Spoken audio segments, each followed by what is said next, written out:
the way to reach them is the following. You start with the general page of the university, then you reach my own website.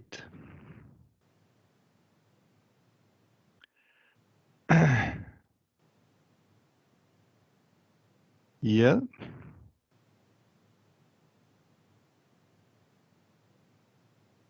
Let me turn to English.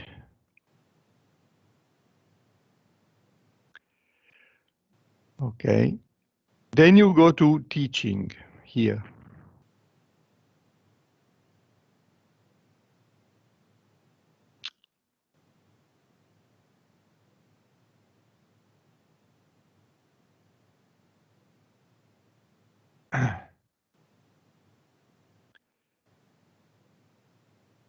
Sorry, I made a mistake. You don't go to teaching, you go to useful contents. That is more to the right.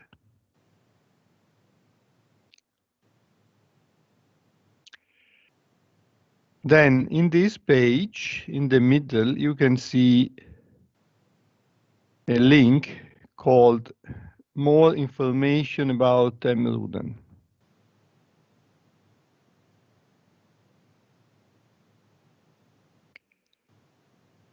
You find another page that is almost identical, and there is another link called Click here for details, parentheses, unofficial homepage. So if you click there, you go to, I mean, it turns from red to green, okay? So it has the appearance of the website of the department, okay? When you are here, you see a list of links on the left. You go to teaching activity here.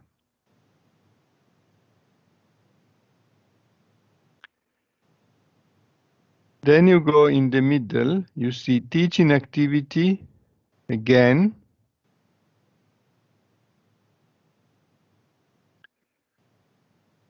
And you find a page that is rich of links.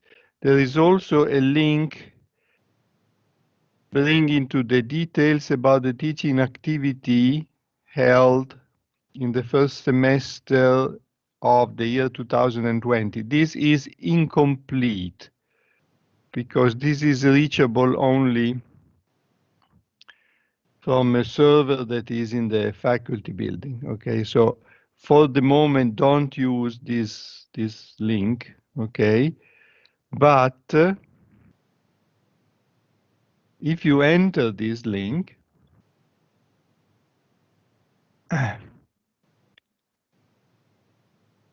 you can reach the handouts. Okay, so I go back one step. This link is incomplete as far as the uploading of the audio recordings, because the audio recordings are, for the moment, uploaded, as you know, into the virtuale environment, okay? When the pandemic will be over, or when it will be less dangerous, then I will also transfer this material into the other link, okay? But for the moment, you just enter here or any other link, because the handouts are everywhere, okay? Now you click on handouts.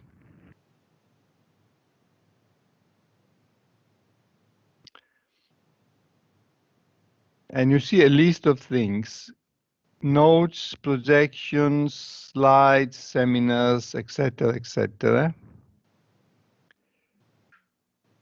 You go to slides.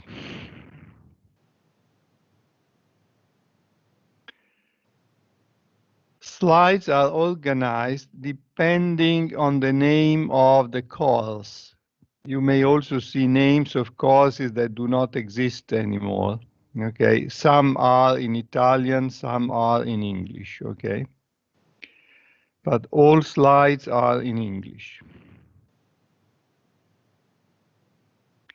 Then you click Elettronica dello stato solido here, the middle one.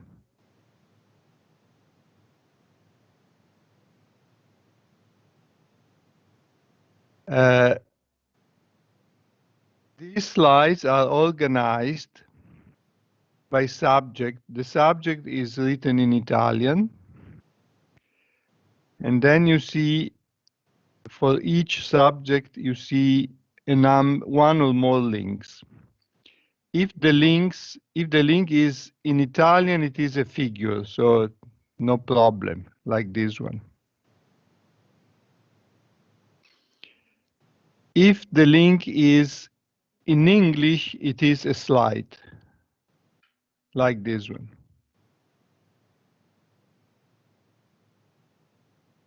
So the material that I'm going to use for the description of some description of the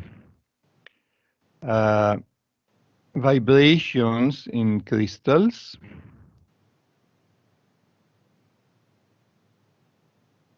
are here below.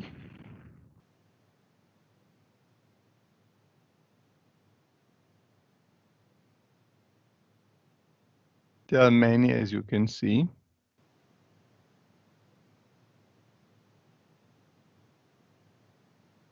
Calculation of the normal coordinates.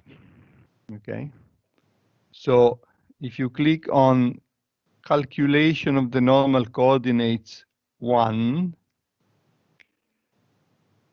you find exactly the first slide that we started with during the last lesson on Friday. Okay. And then there are many. And then there will be calculation of phonon spectra, dispersion relation. Of course, we are not going to use all of them. We shall use some of them. Okay. You shall see it today. So this material is, as I said before, is easily downloaded. Okay, so you can download it immediately or right after the class. Okay. So now I go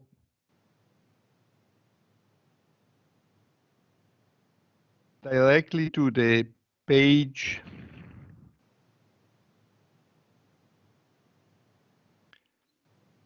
that we have reached on Friday.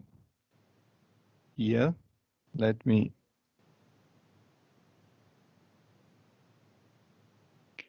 change the screen.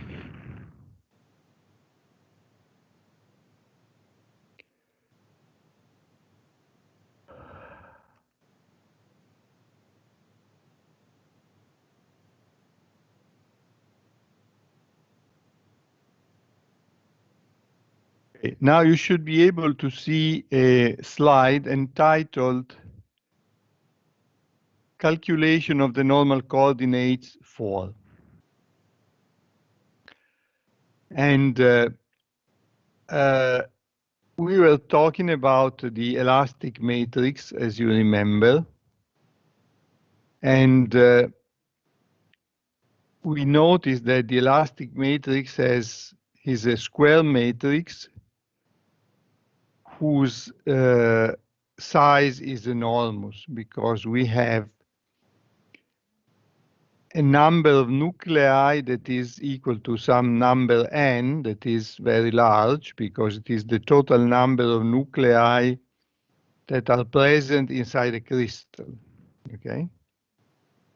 And this number must be multiplied by 3 because, of course, there are 3 components of the displacements of each nucleus along each coordinate axis. In turn, this total number of nuclei is given by the total number of crystal. We Hello? couldn't see the slide. Sorry? We couldn't see the slide. You don't see the slide? Yeah. Okay, let me try to share it again. Somehow it doesn't work. I don't know why. What are you seeing now? Nothing. Okay.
Do you see it now?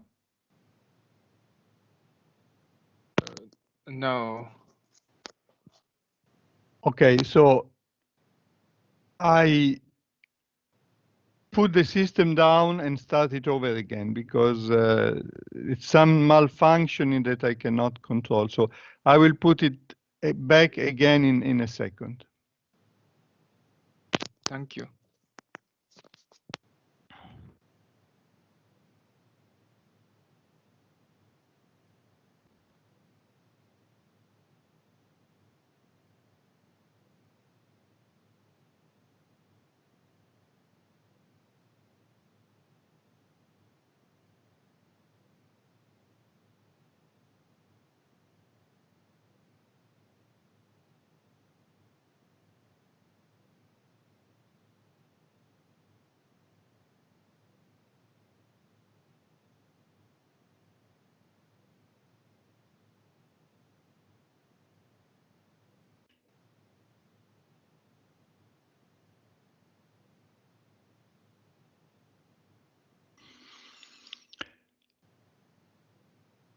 Okay, is it visible?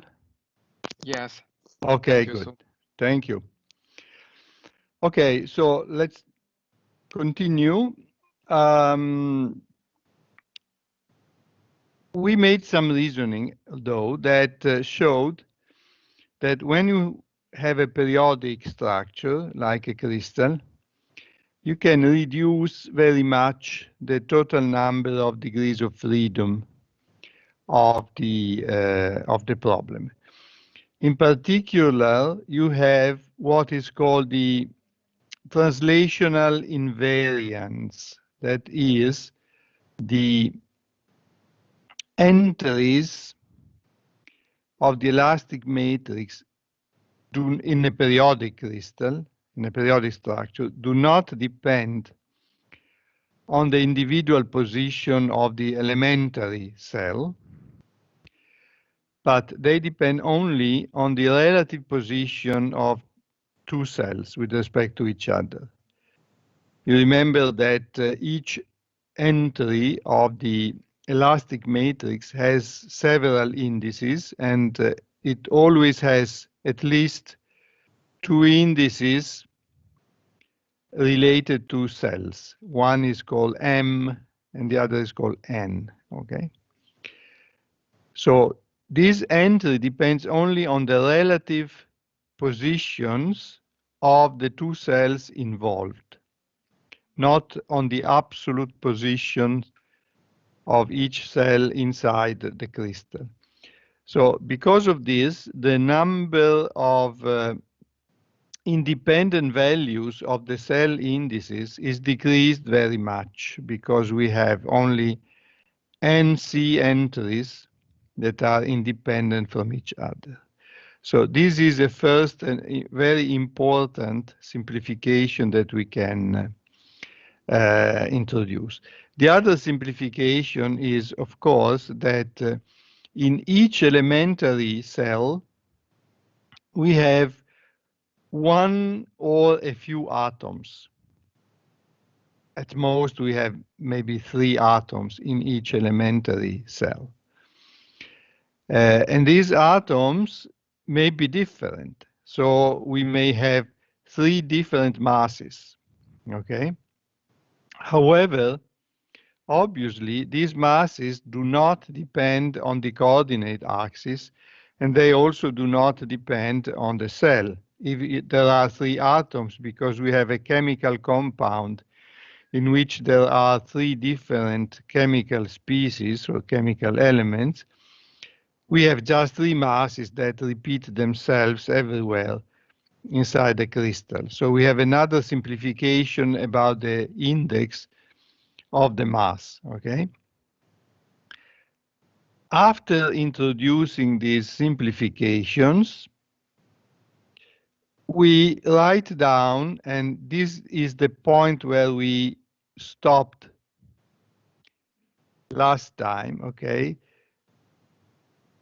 We find an equation, an eigenvalue equation of the form that is visible in the first line. It looks terrible because there are so many indices, but you remember it is convenient to distinguish the indices of the cell that is either M or N, and then to distinguish the indices of the mass, the type of atom, alpha or beta, and finally to distinguish the indices of the coordinate axis that are either U or W, okay? So is this something new for you? It should not, because if we go back several pages, if you go back about 100 pages here,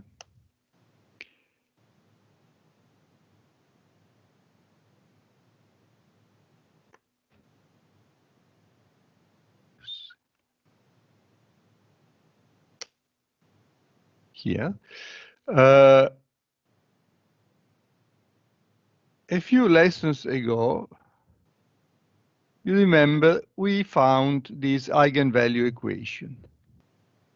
This eigenvalue equation is the special eigenvalue equation that allows us to make the total energy of the system of atoms diagonal.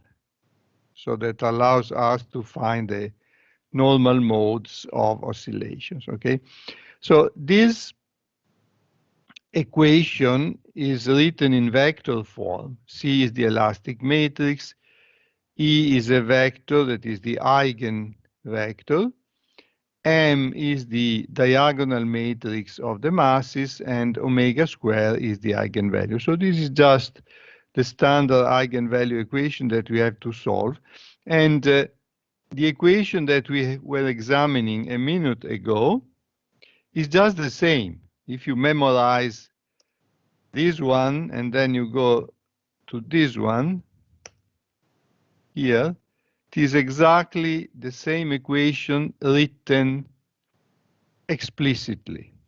Okay, C is the elastic matrix, mu is the mass, omega square is the eigenvalue, eta is the eigenvector. Okay, and we said at some point, if somebody solved this equation for us, okay, then we would be happy because we would possess the information about the eigenvectors and of the eigenvalues.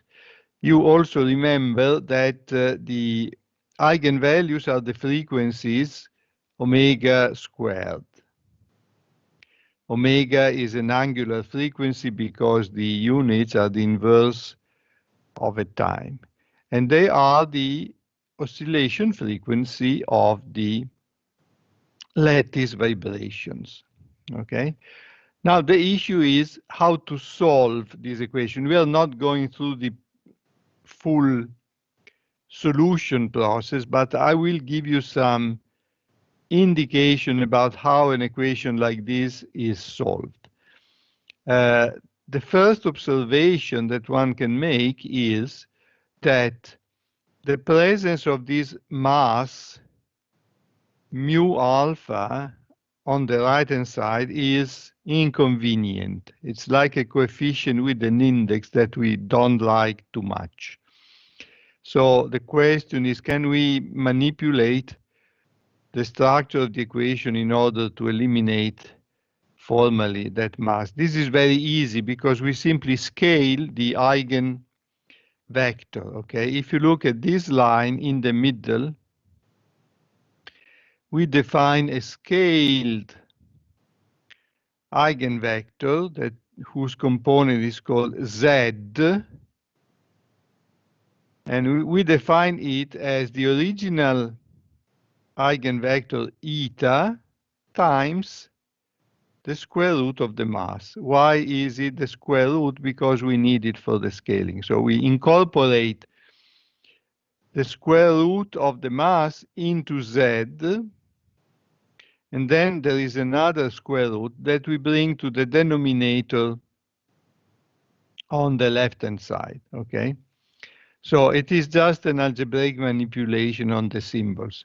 Of course, also in the left-hand side, the original eigenvalue eta will be called z, and it will be defined as the square root of mu beta times eta. And then we incorporate all these scaling parameters into the elastic matrix. The elastic matrix elements will be divided by the square root of mu alpha, mu beta, and we call this new quantity D. Okay, so we have scaled, and you see in the second line here, the masses have formally disappeared because they have been incorporated by this scaling procedure into the elastic matrix and the eigenvectors. Okay, the new matrix whose entries are small d is called dynamical matrix. So globally, we call this new matrix capital D, okay? Of course, it inherits all the good properties of the original elastic matrix. So D is symmetric. That is, if we swap the three indices above with the three indices below, nothing changes, okay? And it is also translationally invariant because the entries of the dynamic matrix depend only on the distance between the two cells of indices m and n, okay? At this point, we must introduce a theorem.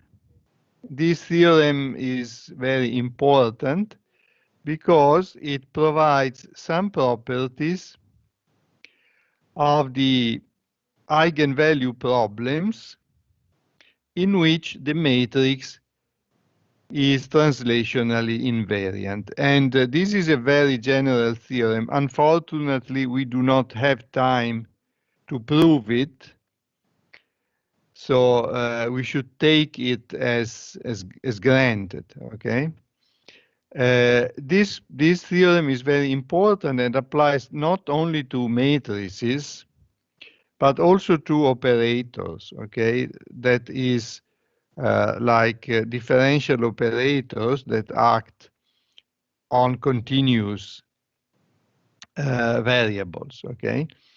if you have a matrix that is translationally invariant, that is periodic, okay, or an operator that is translationally invariant, that is periodic, then there is a very important effect, and this effect goes under the name of Bloch theorem, okay? This theorem applies in this context to the dynamical matrix D because it is translationally invariant, okay? Now, remember, the issue is to calculate the eigenvectors and the eigenvalues. The Bloch theorem provides a very important information about the eigenvectors, okay? You remember the eigenvectors have three indices. The first index, as usual, is a letter, the index for the cell. The second is the index for the mass or for the atom inside the cell. And the third index, that here is called E, refers to the coordinate axis, okay? Now, this line here is the statement of the Bloch theorem. We start by selecting the origin. Selecting the origin simply means that we select one of the vectors that are associated to the elementary cell and put it to 0. Okay, this is selecting the origin. This, of course, can be done arbitrarily in the crystal. Okay, then we call Z of 0 the eigenvalue belonging to the cell that is near the origin, that is centered in the origin that we have just selected, okay? The Bloch theorem states that if we have found the eigenvalue corresponding to this cell, we can find the eigenvector corresponding to this cell. We can find the eigenvector corresponding to any other cell of the crystal by multiplying the eigenvector of the origin by some factor. And this factor is indicated here. Okay, so before we discuss this factor, you should appreciate the fact that this theorem is extremely powerful. In essence, the theorem tells you that if you succeed in solving one cell, one single cell of the crystal, then, thanks to periodicity, you find immediately by multiplication the eigenvector of any other cell of the crystal. Okay?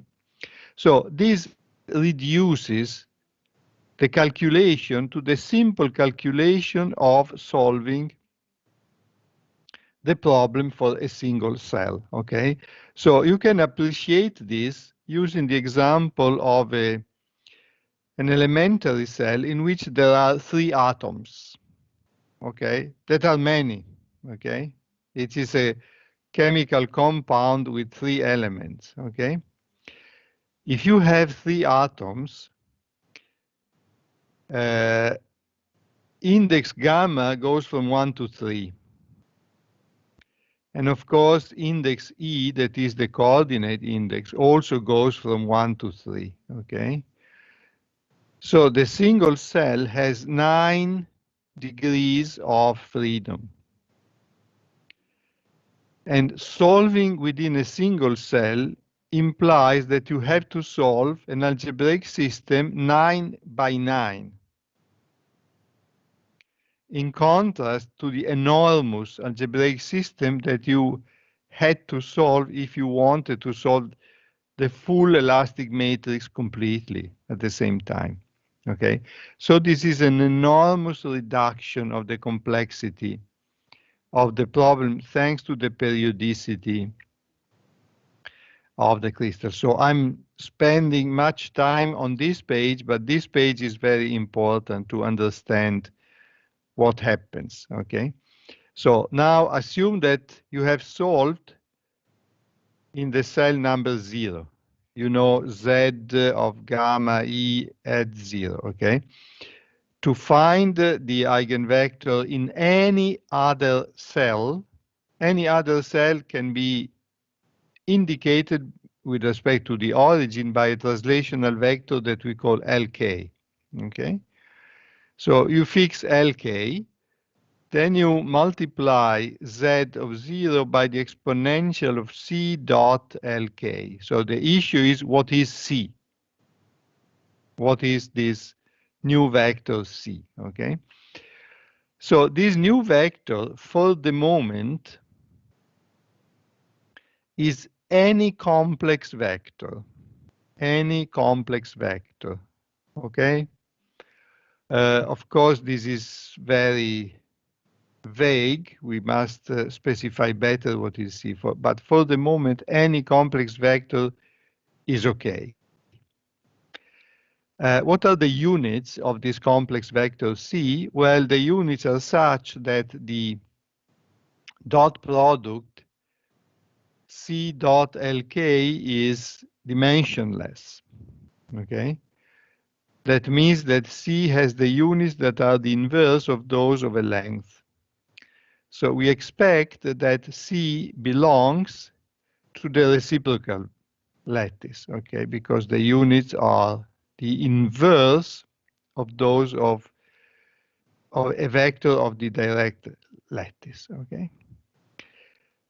At this point, we can specify C much better, because at some point when we started talking about crystals many lessons ago, you may remember that we started saying we take an infinite crystal, okay?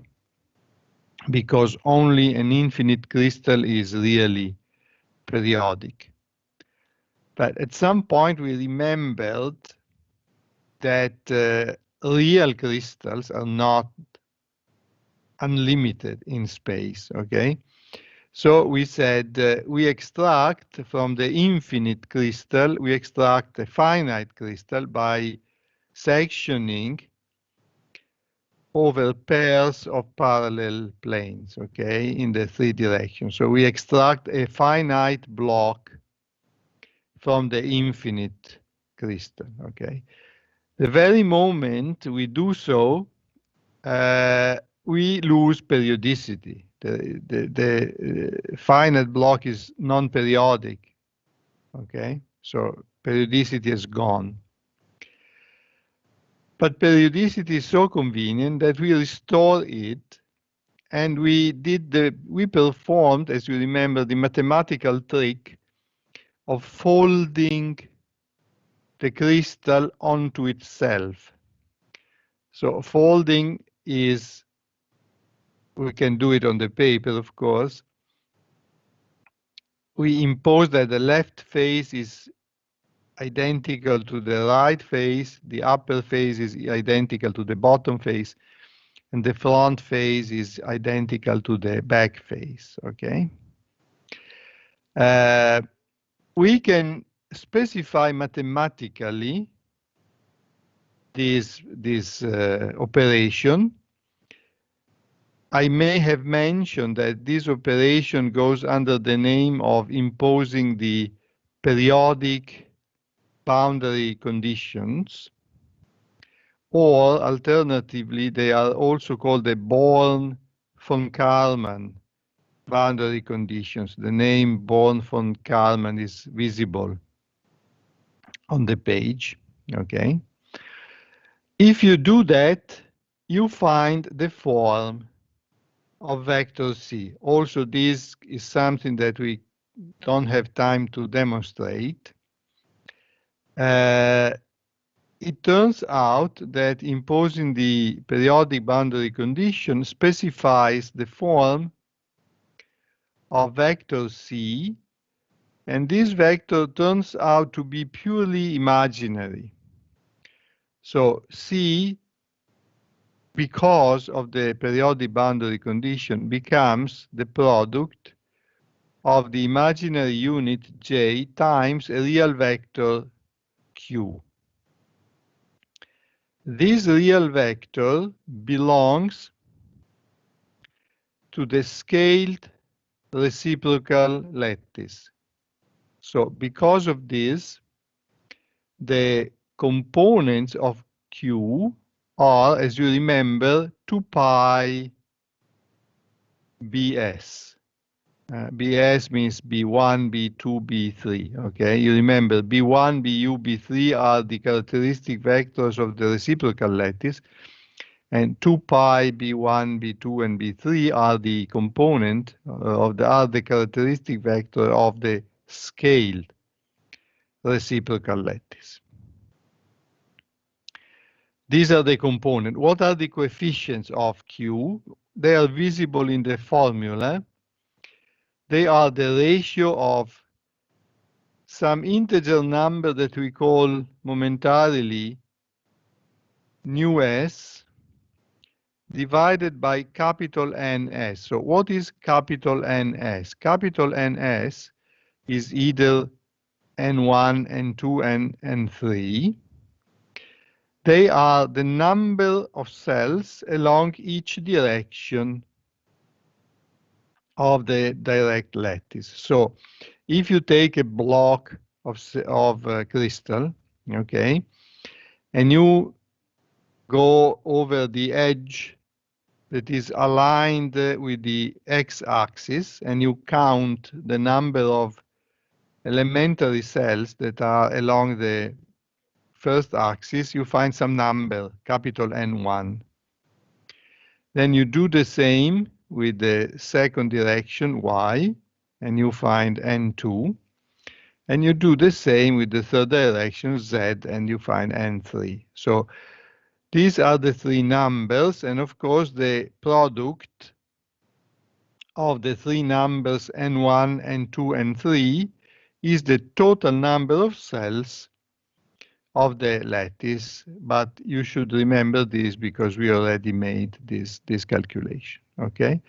So this is for the denominator of the coefficients. What are the numerators? The numerator are integer numbers, and in each direction, s equal to 1 or 2 or 3, this index goes from 0 to ns minus 1. So there is, in the direction number 1, the total number of possible different indices ni is capital N1, because they start from 0 and they go up to capital N minus 1. The same is in the second direction, and the same is in the third direction. That means that the total number of possible Q vectors that appear in the expression of the Bloch theorem, here, this C becomes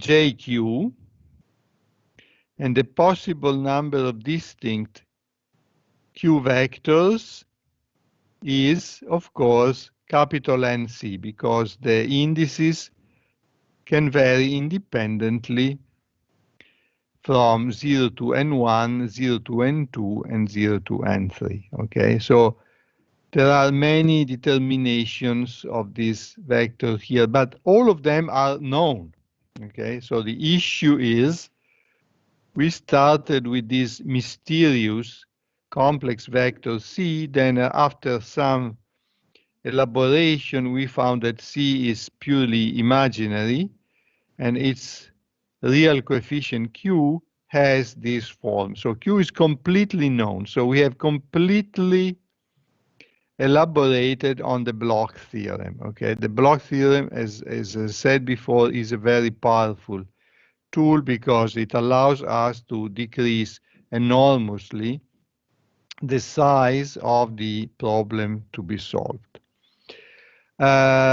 You may argue that this procedure has a cost, and the cost is that we have gone from real numbers to complex numbers. Okay, but this is no problem. You remember that imaginary exponentials, okay, can always be replaced by combinations like cosine and sine. Okay, so recovering real functions from complex functions of this form is always possible. Okay, but the complex notation is more efficient in this context. So we shall continue to use the complex notation. Of course, eventually the eigenvectors and the eigenvalues that we are looking for are real quantities. So this page is page called Calculation of the Normal Coordinate 6 is very, very important.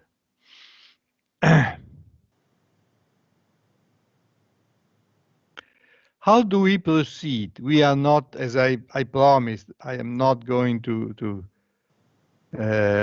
develop in full all this calculation, but the obvious conclusion is we take this equation here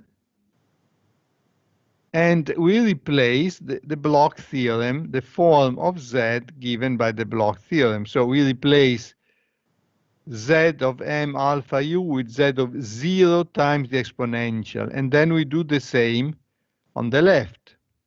So we reduce the indices from 3 indices to 2 indices, okay?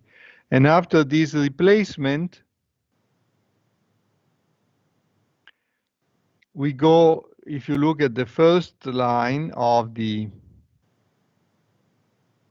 eigenvalue equation,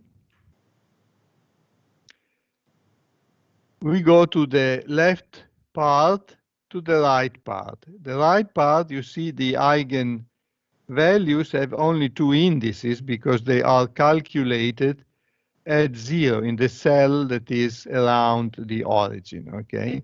All the exponentials that come out from the replacement due to the Bloch theorem, they of course, they do not disappear. They enter the matrix. They go into the matrix. So the matrix is changed, okay? But this is just a formal change. It is still a matrix that depends on the elastic matrix. It is still translationally invariant because the translational vectors of the lattice appear only in the difference, okay? And the issue is that the new matrix depends on Q. This is the fundamental point. So we need no calculation. We need just to appreciate the concept. We have a matrix that depends on this vector Q. When we solve the eigenvalue equation, we find the eigenvalue omega and the eigenvector. Obviously, we expect that both the eigenvalue omega and the eigenvector z will depend on Q. Okay, so we place here one of the possible Q vectors depending on the rule that we have found for the coefficients of the Q vector. We place it here, we solve, and what we solve is a very, very simple algebraic system with a very small matrix, okay? And this matrix depends on this Q. So all the solutions, omega and z, will eventually depend on Q.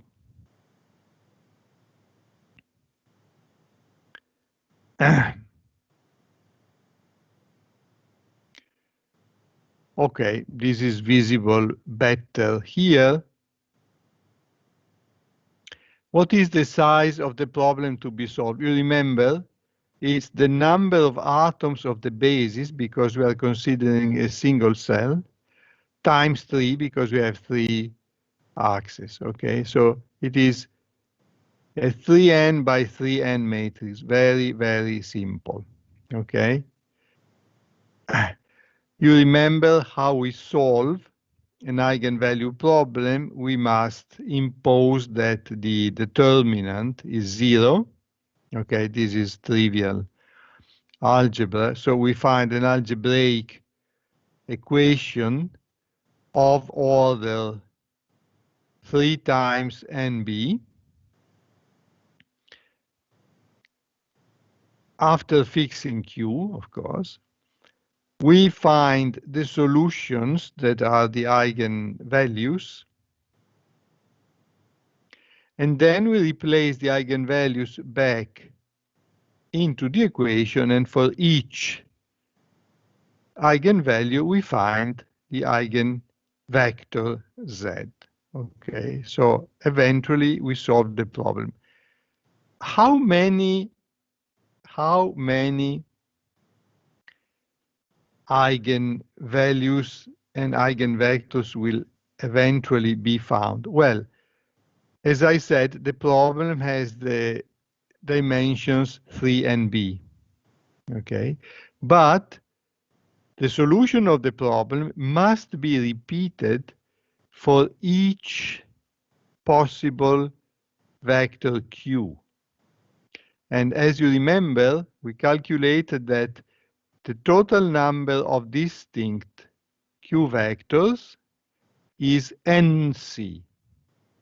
So what we find is that the problem must be solved nc times. So we find 3 nb eigenvectors and eigenvalues nc times. So finally, the total number of eigenvalues and eigenvectors that we find is the product nc, it is visible here, nc times 3nb equal to 3n, which is exactly the size of the original problem. So we are not losing anything. We simply split the problem into subproblems, and we find the solution of the easy subproblem, that is the small matrix. And then we replicate this solution as many times as necessary. So we are not losing by this manipulation anything. The problem is still solved in full, okay, because we have so many determination of the q vectors. But the periodicity of the lattice allows us for a much, much easier solution of the problem itself, okay? We now stop, and we shall see examples in the next hour, about in 10 minutes.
Okay, so we'll start with this analysis.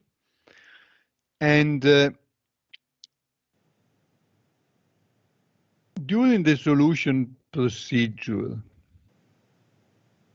the solution procedure is somewhat formal, as you can see here, but an issue is that, you remember, we find that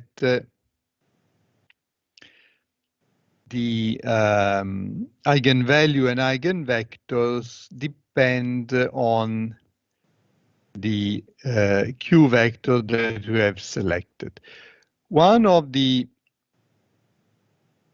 consequences that is purely formal, it does not depend on any specific property of the problem, is that omega is an even function of Q. Omega is even. That means that if we calculate omega at minus Q, it is equal to omega at plus Q.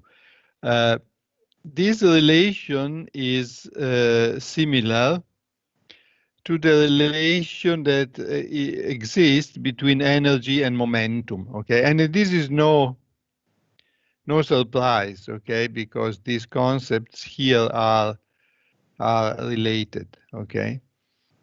The relation that exists between omega and Q is called the dispersion relation, okay? So now we need to find an easy example. And of course,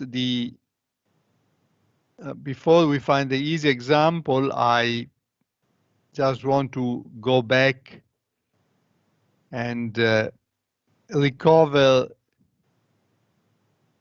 the conclusion, okay? Assume that we have found the eigenvalues and eigenvectors, okay? Then you remember Z,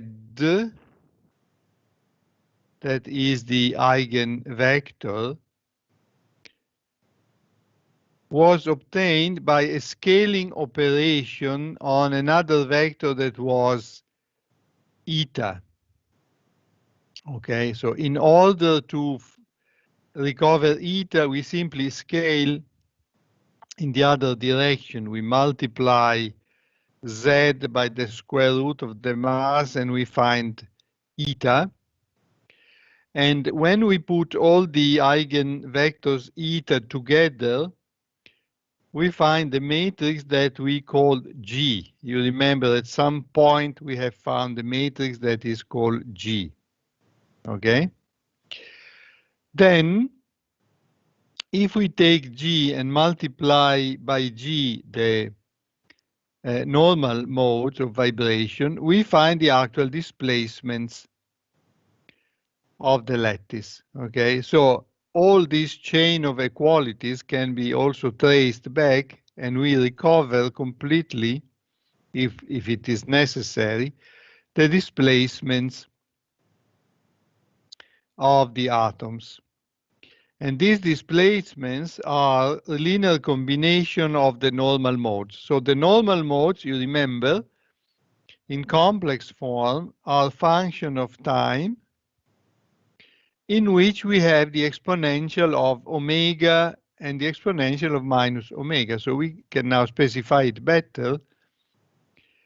All the possible omegas are quantities that depend on the index of the mass, on the index of the coordinate axis, and on the vector q. Okay, so the dispersion relation enters the vibrational frequencies here and provides the time dependence of the normal modes. Then, when we multiply by G, we multiply by quantities that embed the eigenvalues eta, and the eigenvalues are proportional to the scaled eigenvalues Z. On the other hand, the scaled eigenvalues Z, due to the Bloch theorem, they are proportional to these exponentials. So each Z embeds a factor of the form exponential of JQ sub k dot Lm. Okay, so all with the minus. Okay, so Z goes into G and multiplies B. That means that these factors with the exponential of qk dot Lm multiply the exponential with omega times t. Okay, so eventually in this replacement that eventually describes the displacements, okay, we have products of this exponential with q dot Lm and this exponential with j omega t. Okay, what does it mean? It means that at the end of the story, the displacements of the atoms of the lattice psi, of course we take the real part because we want to deal eventually with real quantities, are a superposition, and this superposition is determined by this sum, okay, of quantities that are of the form indicated in the brackets. In the brackets, this is a short notation. There are a phase phi and the phase psi, okay? The phase phi is this. So the phase phi is qk dot Lm minus omega of qt. What is this? What is a quantity proportional to the exponential of j times this phase, okay? This is, as you remember from standard physics of waves, is a planar monochromatic wave. So the exponential of j times this phase is a planar monochromatic wave. Monochromatic because the angular frequency is fixed. Here we have chosen all indices. So qk is given, gamma is given, E is given. So omega is some fixed angular frequency. Okay? And planar because if you fix the time, this function in space is a plane because it is a linear combination of the coefficients of the components of Lm. Okay? This planar and monochromatic waves propagate in space in the direction of qk. So qk is rightfully called the wave vector of this oscillation. Okay? And it propagates in the direction of the wave vector. Okay? The other phase here, the other piece of this expression, has the same phase with a plus. When you have a phase with a plus with the same sign of the two terms, that means that this is a planar monochromatic wave that propagates in the direction opposite to that of qk. Okay? So the first phase is a wave that propagates forward in the direction of q, and this other is the propagation backwards. Okay? And each monochromatic component is a superposition of two waves, one in the forward direction and one in the backward direction. Okay, so in conclusion, in the harmonic approximation, you remember that the starting point was the harmonic approximation. That means that we expanded the potential energy of the atoms to second order so that the forces are linear. Okay. The displacements of the atoms have the form of a superposition of plane and monochromatic waves. Okay. Each wave has a wave vector q and an angular frequency omega of q. The relation between omega and q is, in general, nonlinear. Okay? So it is not like in vacuum, in which if you take the electromagnetic field in vacuum, the relation is linear. Okay? In this case, it is not. Okay? Yet, it is a relation that we can find by the calculation leading to the solution of the eigenvalue equation. Okay, so the problem at this point is fully solved, at least formally. Okay, showing that the vibrational state of the crystal can be expressed or described as a superposition of planar and monochromatic waves. Okay.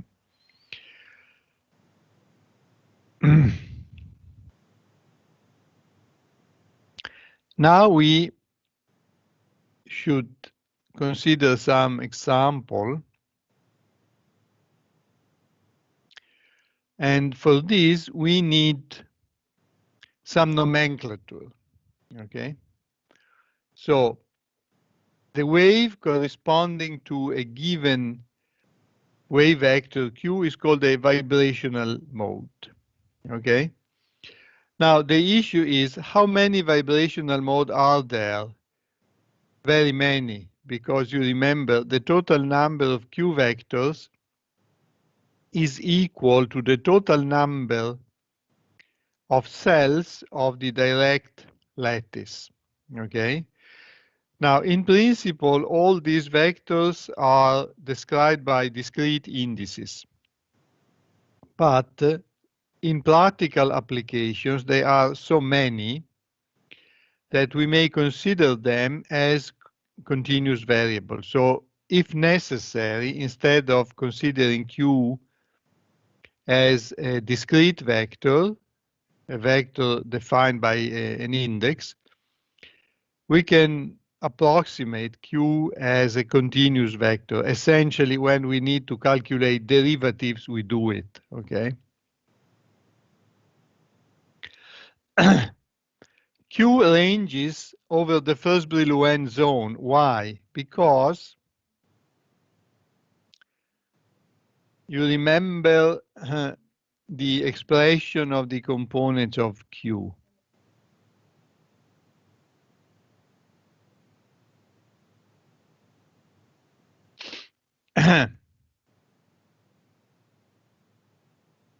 Here. The index goes from 0 to ns minus 1.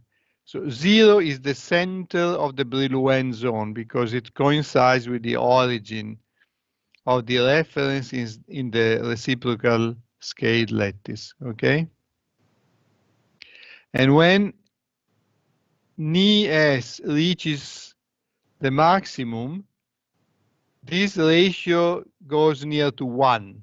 So it goes to the edge of the Brillouin zone. So Q belongs to the first Brillouin zone.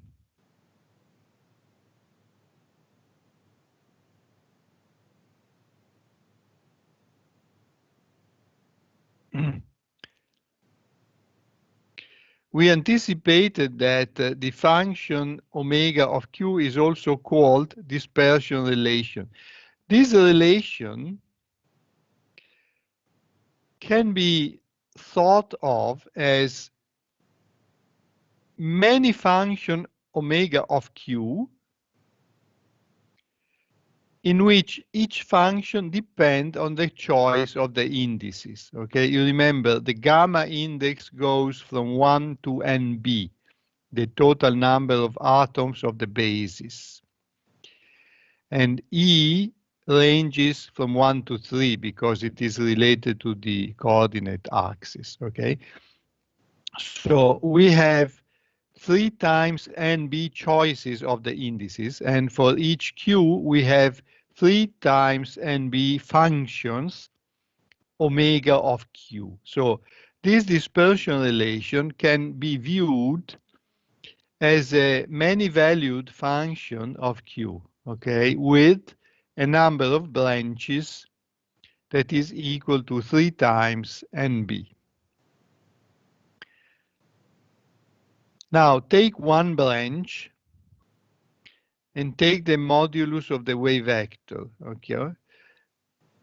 You can define a wavelength associated to Q by defining lambda, the wavelength, as 2 pi over Q. Remember Q as the units of the inverse of a length because it is homogeneous with the original vector C, okay?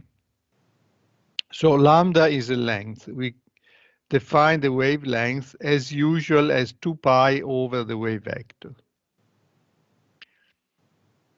Then you also remember that by analogy with the electromagnetic theory,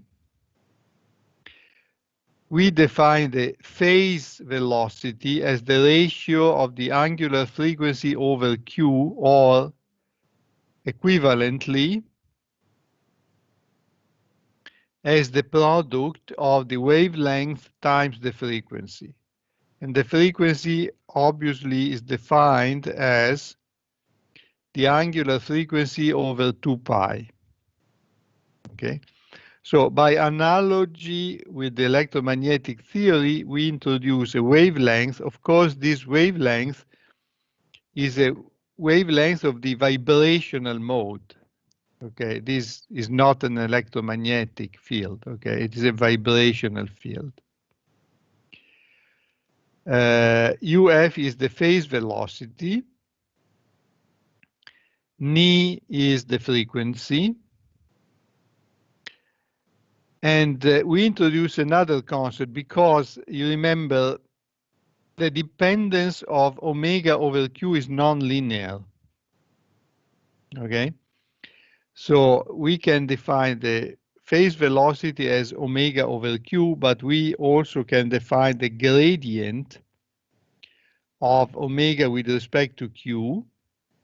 And this is called group velocity. And this is another concept that is taken by analogy with the electromagnetic theory. So the gradient of the angular frequency with respect to the wave vector is the group velocity. Okay. When we introduce the quantization, so when we introduce quantum mechanics, okay, essentially what we do is we calculate the total energy of the vibrational modes in terms of quantum mechanics. So as long as we stick on classical mechanics, we can say that the vibrational status of the crystal is expressed as a superposition of monochromatic components that we call the modes. Okay, and these modes in the normal coordinates are independent from each other. They do not exchange energy, so the energy of each mode is conserved. Okay, and the total energy of the vibrational system is the sum of the energies of the individual modes. Okay, when you quantize, you find a very simple result that the energy of the individual mode is a multiple of the product h bar omega, in which omega is the dispersion relation and h bar is the reduced Planck constant. So h bar omega is an energy. A multiple of this energy is the total energy of an integer multiple, sorry, is the total energy of the mode, okay? And we are not, we shall not use very much this quantization in the description of the crystal, but this is an information that I'm adding just for completeness, okay? Another interesting observation is that we have a very strong analogy with the description of the electromagnetic field in vacuum, okay? If you take a region of space in which there are no charges, that just the electromagnetic field, and you describe the energy of the electromagnetic field, you can easily demonstrate that it is the superposition of the energy of individual vibrational modes of the electromagnetic field. So the description is qualitatively analogous, okay? The difference with the electromagnetic field is that there is no approximation. Actually, the electromagnetic field is linear by itself in vacuum, okay? So there is no harmonic approximation necessary for the electromagnetic field, okay? Another difference is that the electromagnetic field has infinite degrees of freedom because there are infinite frequencies of oscillations, okay? Instead, the crystal in the harmonic approximation has a finite number of frequencies because the total number of degrees of freedom is finite, okay? So there is some difference and some analogy with the electromagnetic field. Also, there is another analogy with the dispersion relation of the electrons in a crystal, okay? This is something that we did not calculate. We simply stated that in a crystal there are the bands, okay? And the bands are just like the branches of the dispersion relation that we have found here for the vibrations of the lattice, okay? So again, there is also an analogy with the dispersion relation of the electrons in the crystal, okay?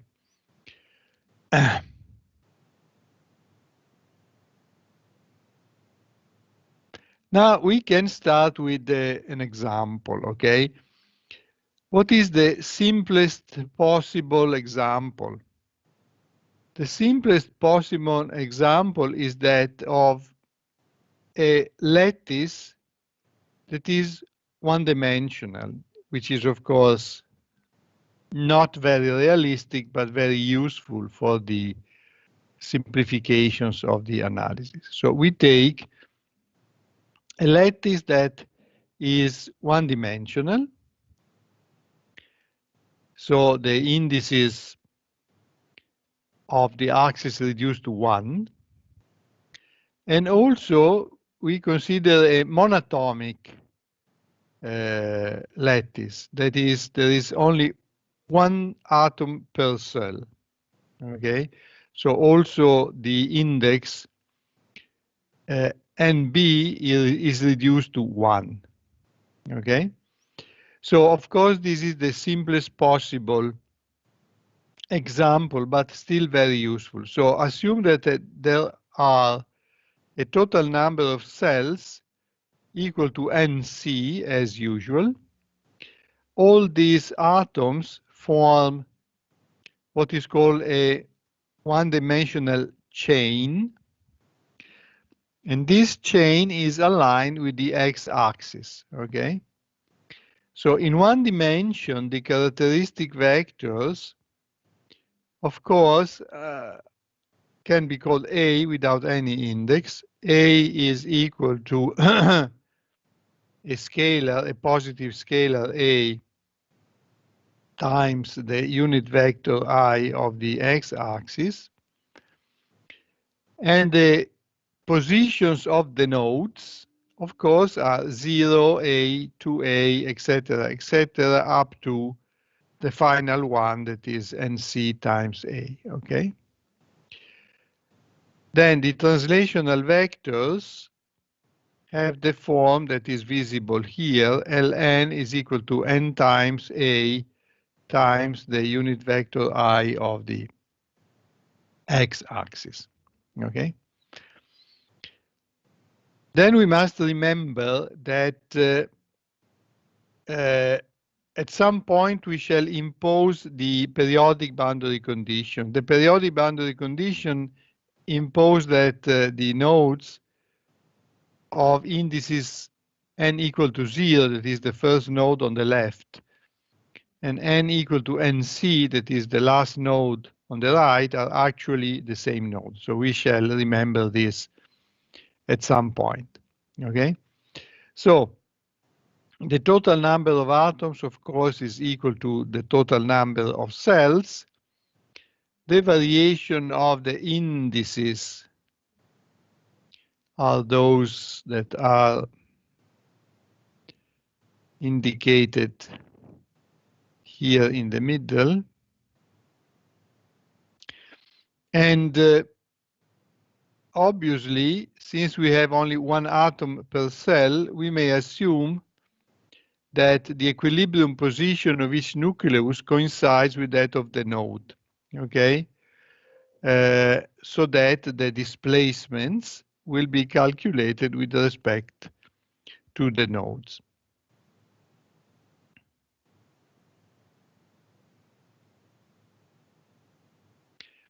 Now we remember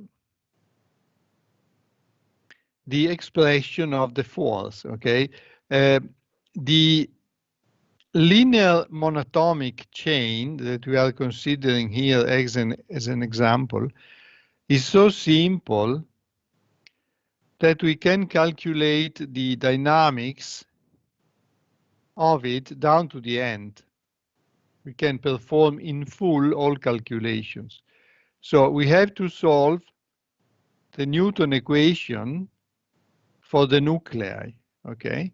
So what we do is we write the force acting on one of the nuclei. For instance, the nucleus of index R, okay? So we call Fr this force. You remember that the force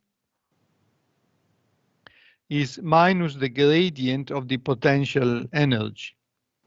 But in the harmonic approximation that we are using, the potential energy is a quadratic form in the displacements whose coefficients are the components of the elastic matrix. Okay, so when we take minus the gradient, of course, we obtain a linear expression. So we already noticed that in the harmonic approximation, the force is a linear combination of the displacements of all atoms. What does it mean? It means that this nucleus of index R is subjected to the action of all the remaining nuclei, okay? Which is still something complicated, okay? Because the we should consider all possible actions of every node on every other node, okay? So we introduce a simplification. And the simplification is like this. Consider nucleus of index R, okay? This nucleus will have another nucleus on the right and another nucleus on the left. Of course, these two nuclei are close to it, so they will act strongly onto this, okay? Then there is another nucleus 2 positions to the right, and another nucleus 2 positions on the left, okay? We assume that they are far away, okay? So that the action of nuclei that are not adjacent to the nucleus that we are considering is negligible, okay? So we introduce the simplification of neglecting the interaction of a nucleus with the nuclei that are not the neighboring ones, okay? So in essence, each nucleus will interact only with the nucleus on the right and with the nucleus on the left. What does it mean how does this reflect into the equations? It reflects into the equation simply by introducing the approximation that if the two indices of the elements of the elastic matrix differ by 1, so R with R plus 1 or R with R minus 1, then the element of the elastic matrix is non-zero. In all other cases, the elements of the elastic matrix are 0. So when R minus K in modulus is larger than 1, we put all the elements equal to 0. Okay? Conclusion: of all entries of this linear combination, only 3 entries survive. Okay? The central one, you can see it here, is the one in which the two indices are equal. For simplicity, we write the two indices, one on top and one below. Okay? So this is the contribution to the force of the central index. Then we have the index related to the action of the atom on the right. And then we have the action of the atom on the left. Okay, so the force will depend on the displacements of the atom itself and only of the two atoms, right and left, okay, with respect to the atom considered. Okay. The presence of CRR does not mean that this atom is acting on itself. Simply, it means that if this atom has a displacement that is non-zero, it will be acted upon by the two atoms on the sides. Okay. From this expression, in which these coefficients CRR, etc., are unknown, we can find some interesting relation. First of all, obviously, the force vanishes if the displacements vanish. Okay, so if the atoms are exactly in the equilibrium positions, there are no force acting. Okay. Now, assume that you displace all atoms by the same amount. For instance, call it delta. Okay, so take an arbitrary displacement, non-zero, and displace all these atoms, for instance, rigidly to the right, starting from the equilibrium position. Okay. If you remember, in the equilibrium position, there are no forces acting among these three atoms. Okay.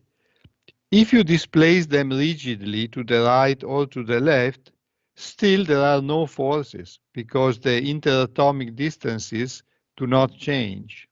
Okay? So we must conclude that if we impose that the three displacements are equal to the same constant, the force will still be zero.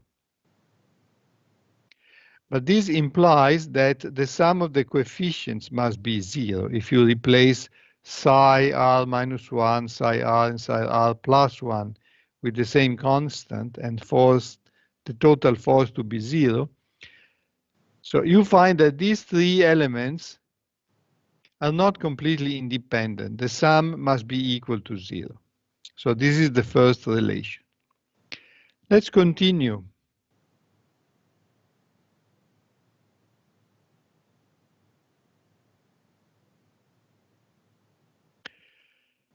Assume that you displace the right atom by some amount to the right, delta, and the left atom by some amount to the left, but the amount is the same, just opposite. Okay, so it is like you grab the two atoms, right and left, and pull them apart by the same amount, okay? Obviously, the force acting on the central atom will not change, okay? Because the same force on the right will be compensated by the same force on the left, okay? So if you now impose that the force corresponding to minus delta, 0, and plus delta is 0, you find that the two coefficients on the right and left must be equal to each other. Okay? Then you combine this with the previous relation that the sum of the three coefficients is 0.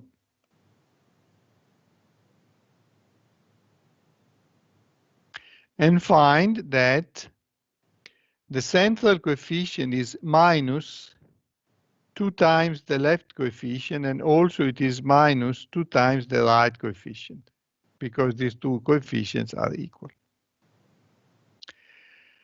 Finally, we can do another thing. We may block the external atoms and move the central atom. For instance, we move it to the right, okay? Now, considering that the condition of no displacements is an equilibrium condition, if you move the central atom to the right, it means that the atom of the left will pull it back to the left. And the atom on the right will push it back to the left again. Okay? So it means that it is necessary that this coefficient CRR be positive, because only if this coefficient is positive, with delta positive, the force will be negative, and the force must be negative to restore equilibrium, okay? So in conclusion, we have gained much information about this coefficient. Number one, if we give a common name to the two coefficients right and left, call it chi, then the central coefficient will be 2 chi, okay, and chi is positive. So, in conclusion, we replace the new expressions of the coefficients in the relation of the force, and then we apply Newton's law, simply stating that mass, mu is the mass, is the common value of the mass of these nuclei. They are all equal to each other. The mass times the second derivative with respect to time of the displacement of nucleus of index R is equal to the force acting on this nucleus. And this nucleus is subjected to a force that depends on the displacements of itself and of the other two nuclei on the right and on the left. Okay, so this is Newton's law that describes the dynamics of any nucleus of the linear monatomic chain. Okay. How can we solve it? It looks like it is unsolvable because we have actually three unknowns and one equation, but we know the form of psi r, etc., because you remember we already discussed the form of the displacement. We know that the displacements can be written as a superposition of linear and monochromatic waves. Okay. In the case of this linear monatomic chain, we have no superposition because there is no sum over the basis because the base is made of a single atom. And there is no sum over the coordinates because we have a one-dimensional problem, okay? So simply, we know that psi r has the form of a monochromatic wave. So we simply replace this form in that relation. And this is the form, okay? It's a constant that is complex in general, okay? Times the exponential of, you remember, in the general expression we had vector q dot L. L is an integer number of times R times A. It's written here. QRA is Q dot LR, okay? And omega is omega of Q to be found. Omega of Q is to be found, not yet found, okay? You see immediately that when we replace this expression of psi into the Newton law, all the terms proportional to the exponential of omega t cancel from left and right hand side, okay? Instead, so the time factor will cancel, okay? The space factor will not, because we have R, but we also have R plus 1, and we also have R minus 1. So we cancel something, but not everything, okay? In fact, after the replacement, what we get is that the second derivative with respect to time obviously gives omega squared, okay? J squared gives you the minus that destroys the minus on the right, okay? Then we have the factor 2 times an exponential that cancels.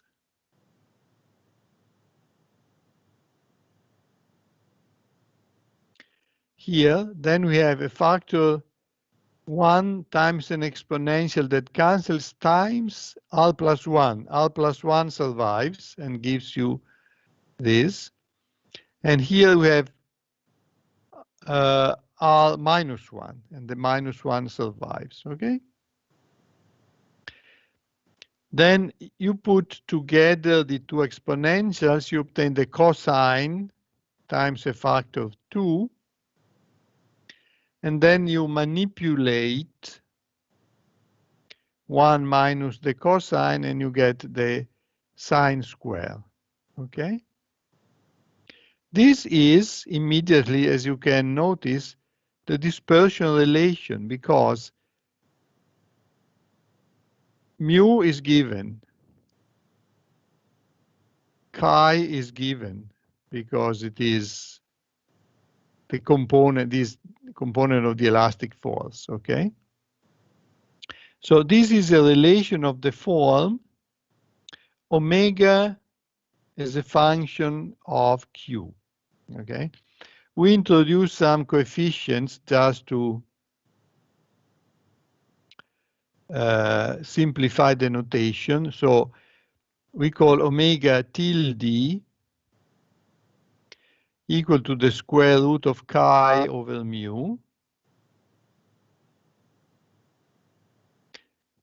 And then we remember that omega is non-negative because we have a set of eigenvalues that are all positive, okay, from the equation, okay? So by taking the square root, it is sufficient that we take the positive sign in the square root, and this is the dispersion relation, okay? This is the dispersion relation, very simple in this case. Omega of q is 2 times a constant sine of qa divided by 2, okay? We did not impose yet the periodic boundary condition, but we can do it now.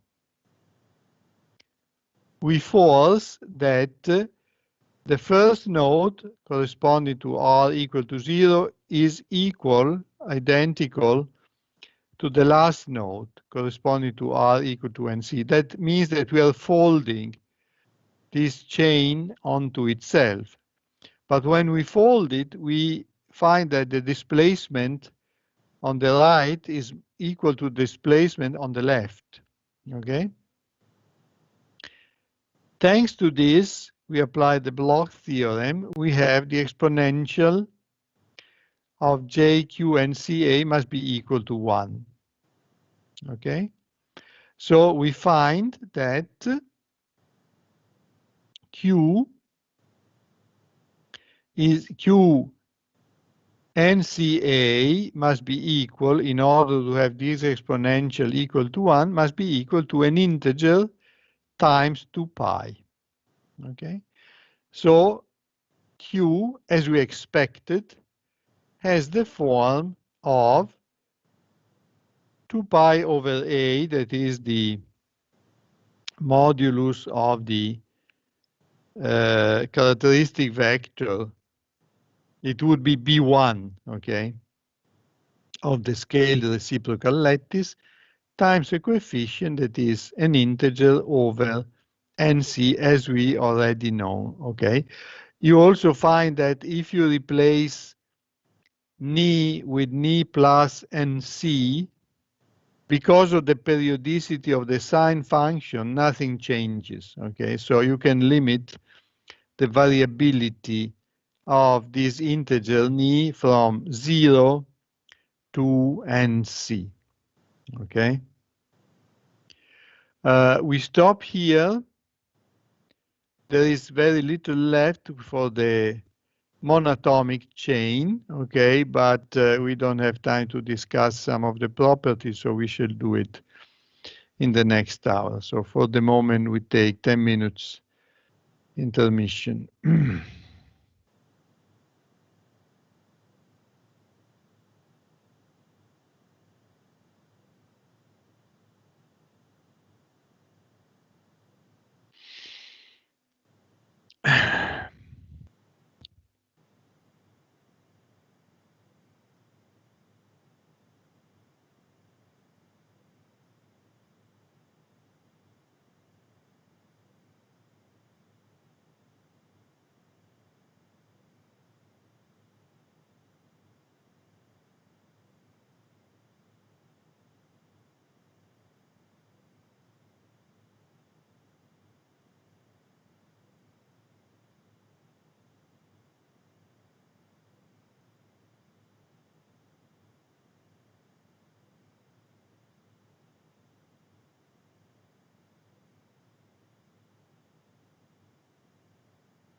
Okay, so we continue and complete the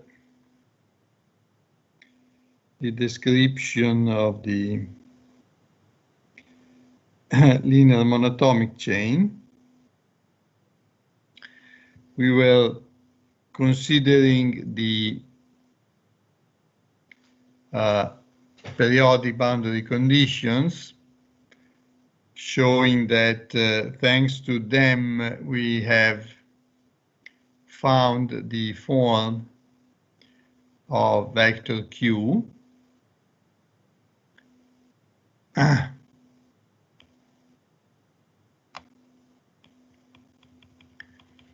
And as we expected, due to periodicity, it is sufficient to consider only the values of the index that go from 0 to NC minus 1.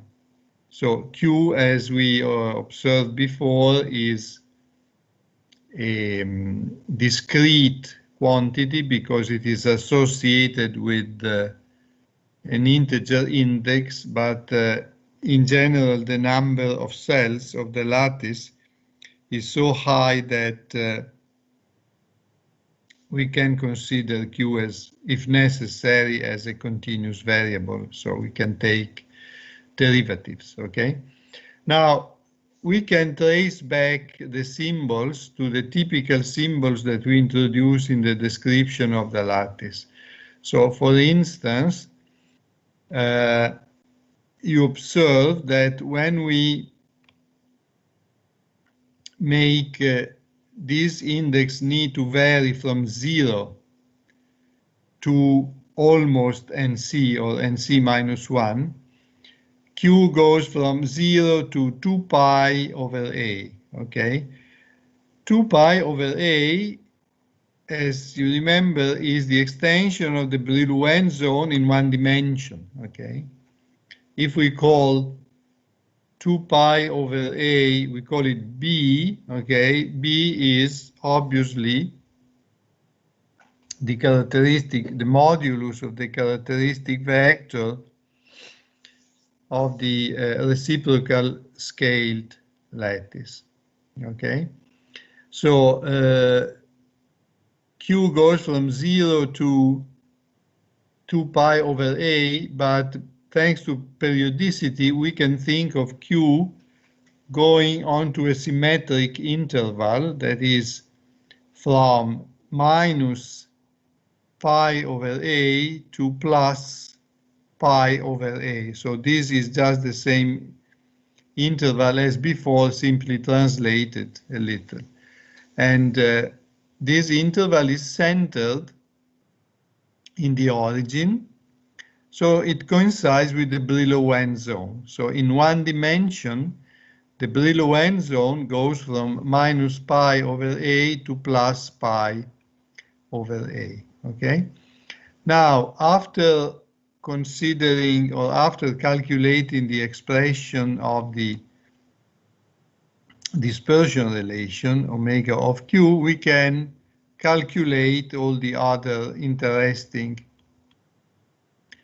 quantities. For instance, you remember the phase velocity is defined as omega over Q. So the phase velocity is this, okay? It is interesting to know that omega is positive, but Q, now that is centered in 0, Q may become negative, so we have a double sign. The group velocity instead is the derivative, d omega over dq, so they are different, okay? Because the relation between omega and q is non-linear, okay?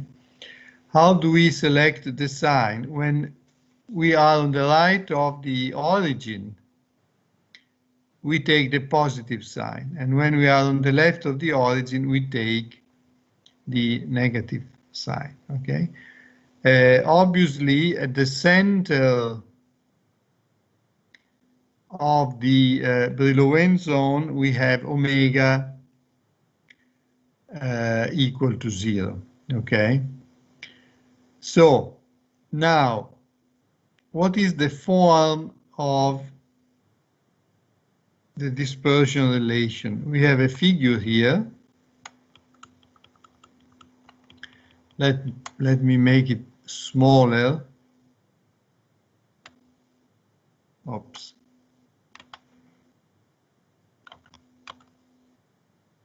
Okay. So the expression of omega, it is, you remember, it is the absolute value of the sine of Q.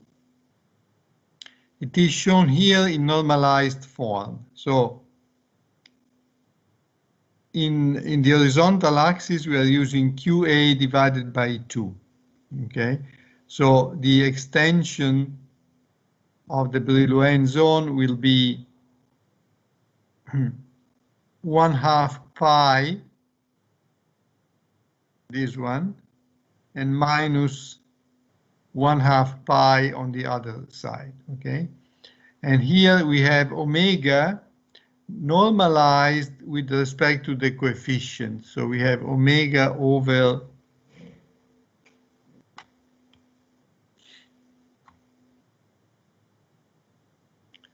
this coefficient here, 2 omega tilde.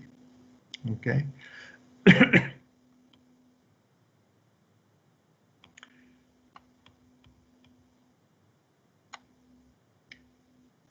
Essentially, we have only one possible dispersion relation. Why is it so? Because we have a one-dimensional problem and we have only one atom per cell. So you remember in the general treatment, we found that there are branches of the dispersion relation, and these branches are equal to 3 times NB if we are in a three-dimensional situation with the bases made of NB atoms. But if we are in the one-dimensional situation with only one atom per cell, the total number of branches is 1. And this branch is the one that is visible in the figure. This branch is called acoustic. Why is it called acoustic? The reason is the following. The description of the displacements as a function of time essentially provides a description of the vibrational modes of the lattice. So it describes how vibrations propagate inside the solid. Vibrations of low frequency are those that can be perceived by the human ear as sound. Okay, you remember that the frequency of the waves, of the vibrational waves that can be perceived by the human ear go from very low to like 10,000 hertz or so, or maybe less, 3,000 hertz. Okay? So low frequency waves that propagate inside the crystal are in the range of acoustic waves. Okay? In this example, there is only one branch, and this branch crosses 0. Okay, so of course, it includes the low frequency part. Okay, for this reason, it is called the acoustic branch, because the frequencies or the angular frequencies associated to this function are low enough to belong to the acoustic branch. If we instead consider more complicated examples, like the example that is immediately a little bit more complicated than this, is the example with two atoms, with two different atoms, okay? So we can still think of a one-dimensional lattice in which instead of having one atom per cell, we have two atoms per cell. And these atoms have different masses. And along the chain, the atoms alternate. So we have one atom of type 1, followed by an atom of type 2, followed again by an atom of type 1, and so on and so on. Okay? Obviously, the forces will be a little bit more complicated, okay, because we must consider the elastic coefficient when an atom of type 1 is acted upon by atoms of type 2 and vice versa, okay? So now we shall consider the linear atomic chain with two atoms. We shall not go through the calculations completely. We shall consider only the final form of the equation, but it is intuitive that if you consider two types of atoms instead of one, eventually you will get two Newton's equations instead of one, okay? One equation for the dynamics of atom of type 1, and the other for the dynamics of atom of type 2. Okay, so it's called the biatomic chain. We skip all the considerations of the coefficients and so on and so on, but they are similar to those of the monatomic. And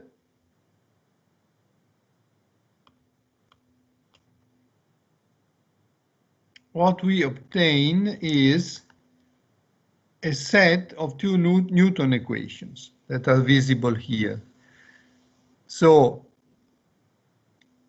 psi R1 is the displacement of the atom of type 1 belonging to cell of index R.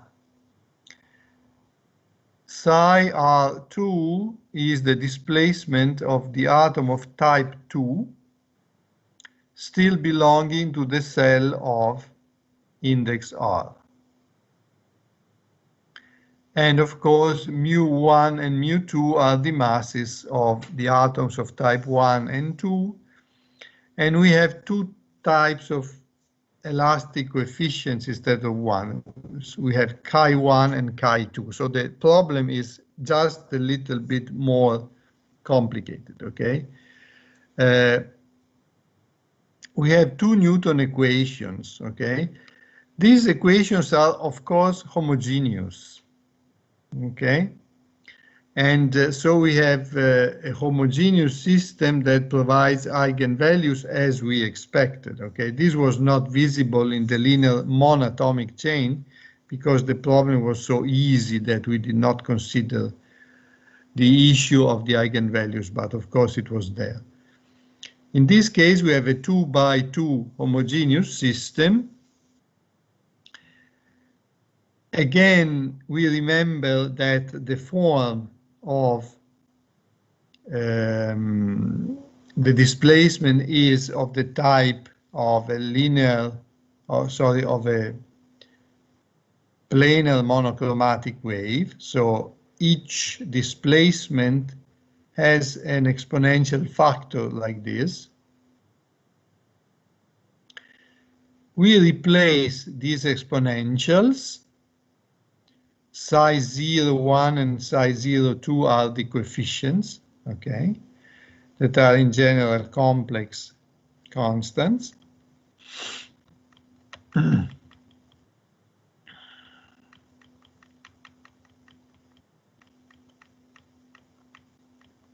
And what we do is, after the replacement of the exponential, we simplify all the time factors.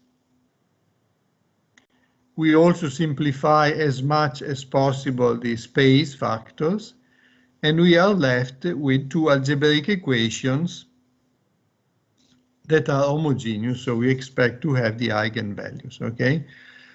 Then what we do is we simplify the form by introducing symbols for the coefficient. For instance, if you look at the first equation, you see immediately that the unknowns are psi 01 and psi 02, okay? So in the first equation, the unknown psi 01 is multiplied by chi1 plus chi2, and then we have on the left-hand side, mu1 omega squared, okay? So we introduce a symbol for the coefficient. So we introduce some constant capital A with two indices, okay? So the eigenvalue equations take the more compact expression that is shown below,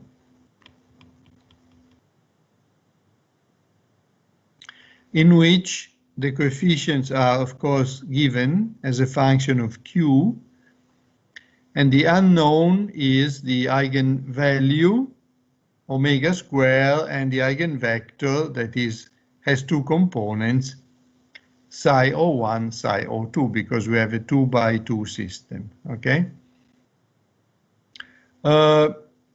We conveniently define the trace of the system matrix. The trace, as you remember, is the sum of the coefficients, so A11 plus A22, and the determinant, this one, okay? And then we solve for this system, and we expect to obtaining, since we have a 2 by 2 homogeneous algebraic system, we obtain an algebraic equation of the second order from which we extract the eigenvalues. So very easily, the second order equation has omega squared as unknown, and the coefficients are the trace and the determinant, okay? So we find immediately the discriminant of the second order equation, and we expect that the solutions are real, okay? Because we expect that all the eigenvalues are real. So in order to have the eigenvalues real, we must have that the discriminant must be non-negative, okay? But it is easily proven, it is not necessary to do the formal proof, but this discriminant is always non-negative. There is no danger that this discriminant becomes negative, okay? So the solution R for sure are real.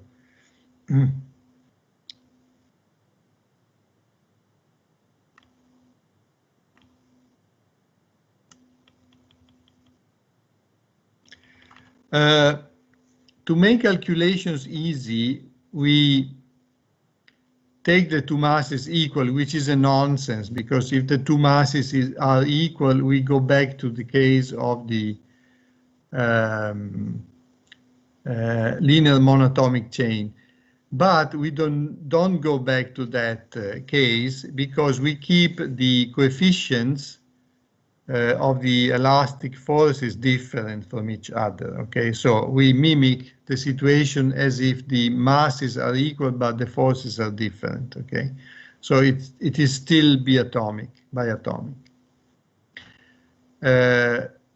After putting the masses equal, the calculations become much easier. So eventually we find that the square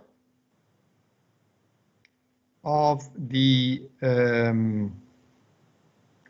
angular frequency is given by an expression in which we have 1/2 of the trace plus or minus 1/2 the square root of the discriminant. It can be easily demonstrated that this quantity is always non-negative. So we can safely take the square root of this expression in order to find the angular frequency. The issue is that we have a double sign. So if we select the minus sign, we find one branch of the dispersion relation, okay? And it is immediately found that when we select the minus sign, then the relation omega of Q crosses the origin. So when Q becomes 0, omega also becomes 0. So the minus sign corresponds to a set of angular frequencies that are near the origin, so they are sufficiently low, and this is called the acoustic branch. Okay, we shall see a figure in a second. When instead we select the plus sign, we find another branch that never crosses the origin. It is always strictly positive, okay, and so it is non-acoustic. Okay. Also in this case, we can introduce a parameter that we call omega tilde.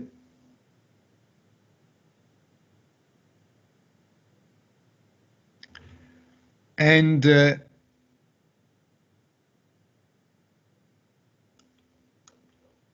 where is the figure?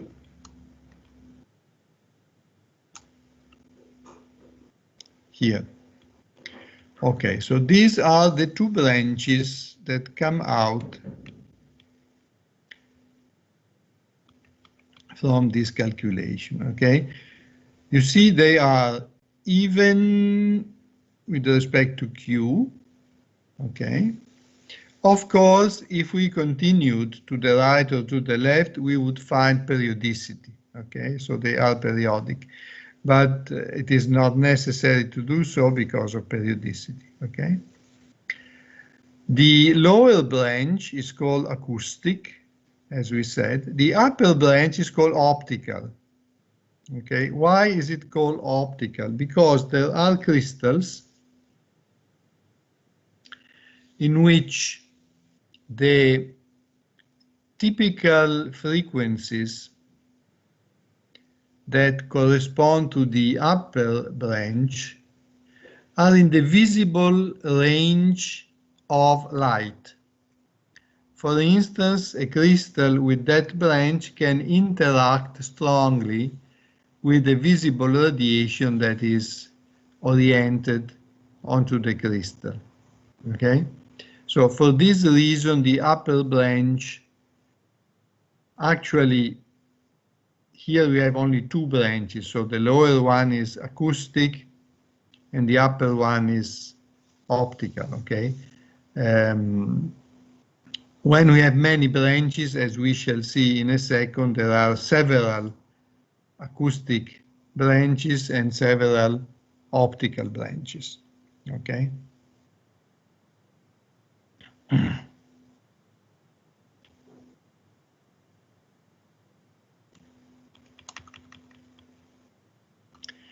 So let's summarize.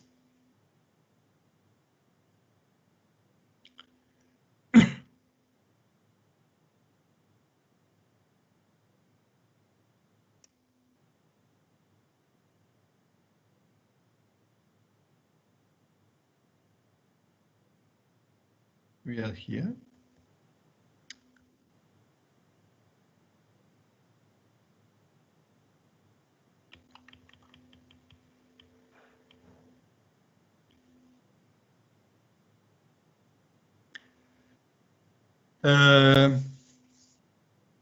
From the analysis that we have carried out with the monatomic and biatomic chain, we have found that the eigenvalue omega equal to 0 is possible, which looks like a contradiction.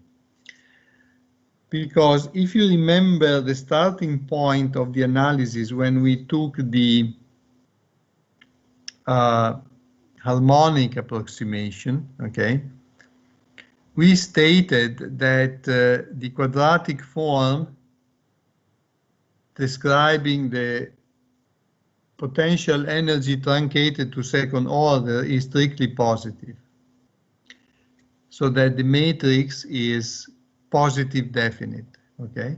And we said a matrix that is symmetric has positive, has real eigenvalues, and besides that, if the matrix is also positive definite, all eigenvalues are strictly positive. So how come that now we can find the possibility that omega is equal to 0? The issue is that there is one possibility for that. If you have a rigid shift of the crystal, okay, starting from a situation in which the potential energy is in the minimum, if you take a rigid shift of the crystal, then the potential energy stays in the minimum because the interatomic distances do not change, okay? In that case, the matrix is semi-positive definite, so it allows for the eigenvalue 0. Obviously, crystals do not shift by themselves. They vibrate, okay, but they cannot shift. They cannot move rigidly, okay? So this possibility is actually impossible. But it comes back because we have introduced the periodic boundary condition. They allow for a rigid shift, okay? So this is the reason why we also find an eigenvalue equal to 0. Then we have a second observation. Remember, we have distinguished between the phase velocity and the group velocity, okay? If we are in the acoustic branch near the origin, that is when Q is very small in modulus, we can linearize the dispersion relation. So omega of Q becomes linear, and as a consequence, the ratio omega over Q becomes equal to the derivative. So near the origin for the acoustic branch, okay, the group velocity coincides with the phase velocity. That means that if we take a wave packet made of acoustic waves of low frequency, this wave packet is able to propagate inside the crystal without distortion. Remember, this happens if the relation between angular frequency and wave vector is linear, okay? So in that case, we have a non-distorted propagation of the waves through the crystal.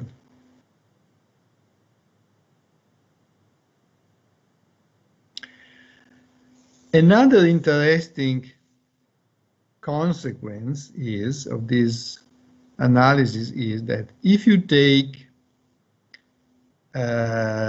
waves in which the wave vector is very small in modulus, okay, corresponding to the non-distortion condition of propagation, there is another point. If Q is very small, then the wavelength associated to it is very large. because the relation between the wave vector and the wavelength is that the wave vector is 2 pi over lambda, okay? So assume that the modulus of Q is small enough to make lambda larger or much larger than the elementary cell. This may happen, okay? You may have a wavelength of the elastic propagation in the crystal that is much larger than the elementary cell, okay? If that happens, it is not necessary anymore to distinguish the individual atoms without the cell, okay? Because it is like the cell moves like a unique block inside the crystal if it corresponds to the wavelength that is much larger than the cell, okay? So in that case, one can consider the whole crystal as a continuous entity without distinguishing anymore among the atoms, okay? And in this case, one can apply the rules of elasticity of the macroscopic bodies, okay? So it is very interesting to see how, starting from the description of the vibrations of the individual atoms, we can, step by step, go to the case of a macroscopic description of elasticity, like the one that is used in mechanics of engines or buildings or big structures, okay? We can do this step-by-step operation from the atoms to elasticity properties. We shall do it, okay?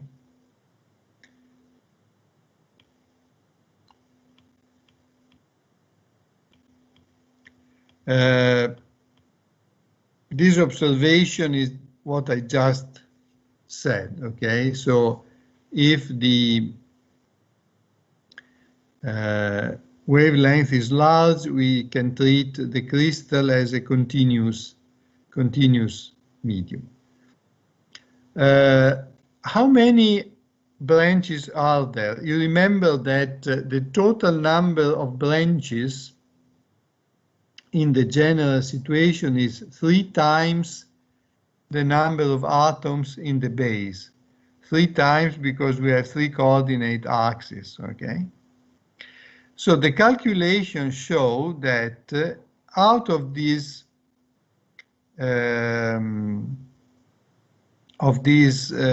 total number of branches, okay, only 3 of them cross. Sorry, I said 3nb. It is not 3nb. It is total number of branches is 3n. It's the total number of freedom of the crystal. Okay. The calculations show that in all cases, so if we take the general case of a crystal, the number of branches that cross the origin, so that when Q is 0, also omega is 0, is always 3 in a real crystal, okay? So the number of acoustic branches is always 3. All the remaining branches, whose number is, of course, 3n minus 3, are non-acoustic, and they are called, as I mentioned before, optical. So the majority of branches is optical and only 3 branches are acoustic, okay? And as I said before, in ionic crystals,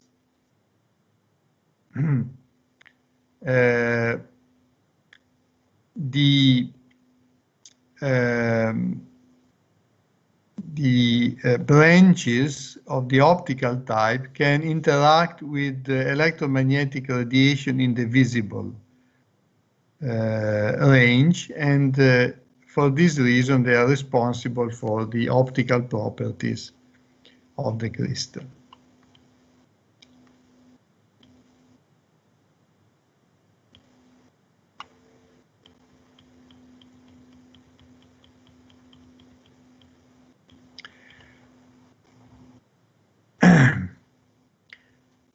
The first point was already discussed. I said that when we consider the acoustic branches at long wavelength, all nuclei of each elementary cell move as a single block. This is not true for the optical branches. In the optical branches, the atoms of the single cell have a motion relative to each other. Okay.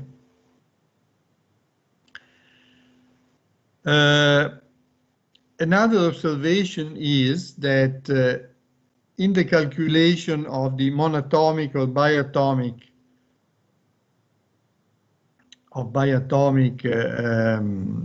chain, we calculated the eigenvalues omega. Okay.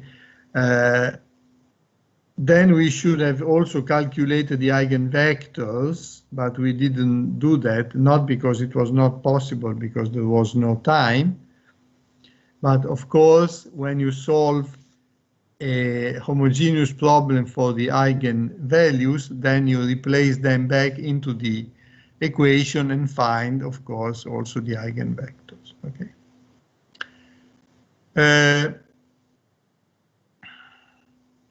Finally, in the monatomic and biatomic chain, we consider a very simplified situation in which each nucleus interacts only with the neighboring nuclei, the one on the left and the one on the right. Okay, so we found a simplified description. Okay, if we drop the simplification, of course, the problem becomes much more complicated because each atom is interacting with each other atom, but the general structure of the results stays. Okay, so we have 3 acoustic branches and all the remaining branches are optical.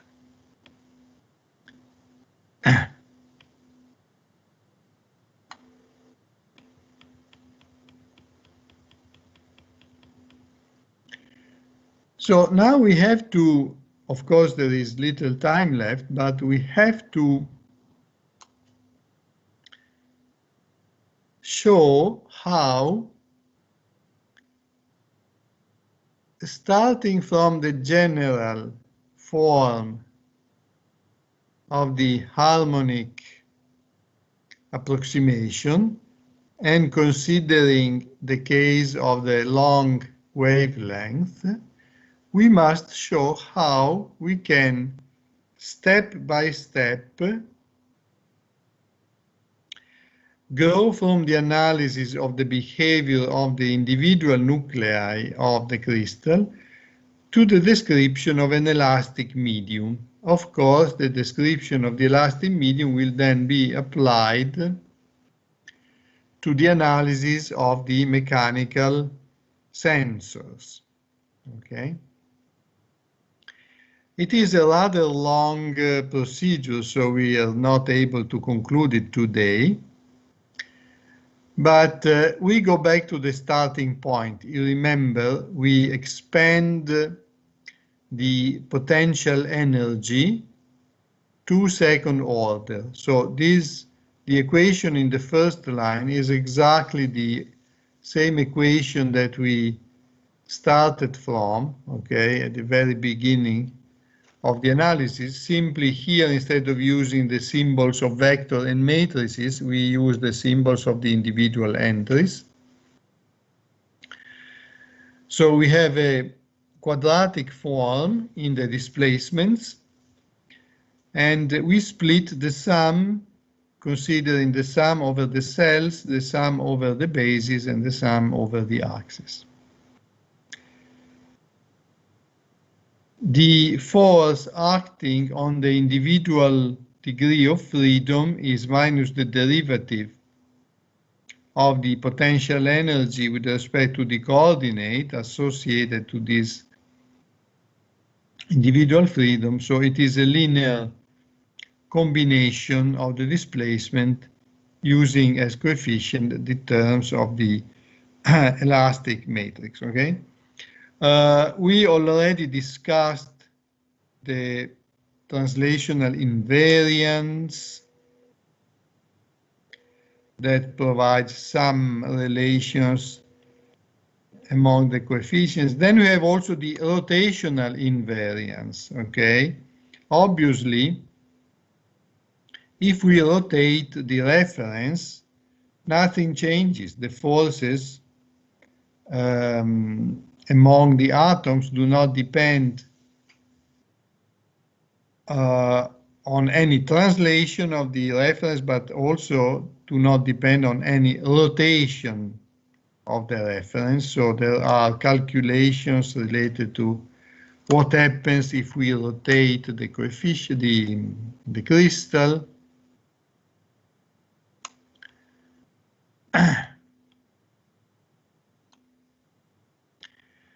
Then there is another invariance. If we swap the sign of the coordinates, x1 becomes minus x1 and so on, of course nothing changes, okay?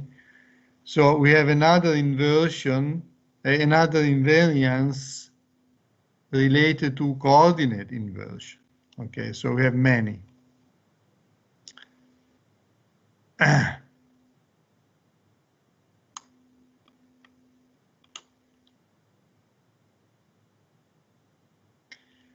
So in conclusion, the issue is what happens if we take the general form of the dynamics of the nuclei and then we start introducing simplifications. You remember we already met Newton's law for the case of the monatomic chain, so we had only one equation. Then we had Newton's law for the biatomic chain, and we had two equations. If we take the general case, we have many equations. For each index or each group of indices, m, alpha, and u, we have many equations, okay? Now we want to see what happens when we simplify this equation considering the acoustic modes. In the acoustic modes, we can assume that the wavelength associated to the vibration is larger than the elementary cell, okay? So all the atoms in the elementary cell move in the same way. They do not have relative motions with respect to to each other. They move as a single block. What does it mean? It means that all the displacements are the same regardless of the index beta, of the index of the basis. Okay? So that means that the index of the basis with the index 1, that is atom of type 1 in the cell, is equal to the displacement of atom of type 2 and so on and so on. So this index beta essentially disappears and we can use a single symbol for the displacements of the atoms of the same cell. Okay, so it still depends on m, that is the index of the cell. It still depends on the coordinate axis, okay, but it does not depend anymore on the index of the basis, okay?